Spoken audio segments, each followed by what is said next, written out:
Merci, Monsieur Menuel, maintenant. Bien, merci, Madame la Présidente, Madame la Ministre, mes chers collègues. Dans cet article est venu s'ajouter un amendement du rapporteur concernant la définition du message sanitaire du vin.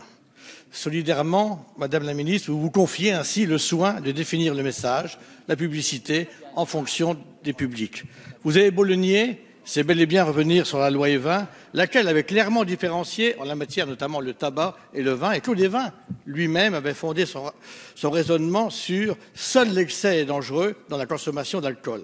C'est du bon sens, c'est confirmé par les autorités sanitaires, c'est aussi ce que l'on peut voir, ce que l'on observe chaque jour. Cette position, revenir sur la loi E20 à travers ce regard anti-vin caricatural, revient aussi à stigmatiser un secteur représenté par des hommes et des femmes, souvent travailleurs indépendants, mais surtout, cet amendement n'a rien à faire, à mon sens, avec cet article qui traite un sujet grave, le binge drinking, qui mérite, lui, une attention toute particulière.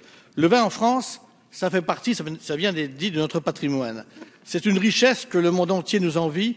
Casser son image par des messages décalés, stigmatisants, ce serait briser le dynamisme d'une économie, y compris touristique, dans le domaine notamment de l'œnologie, qui est bien défendu par votre collègue ministre des Affaires étrangères, chargé du secteur qui apporte tant au milieu rural. Je suis champenois, comme certains ici, où que j'aille dans le monde. Prononcer le mot champagne, c'est déjà des yeux qui commencent à pétiller. Mais vous voyez offrir au bout du monde une bouteille de nos vins, savoir-faire historique de nos vignerons, barré d'un message autre que celui déjà inscrit à ce jour et qui prévient à juste titre non pas du premier verre, mais de l'abus d'alcool. Ce serait casser une dynamique économique qui fait vivre le monde rural et qui apporte plusieurs milliards d'excédents à notre balance commerciale.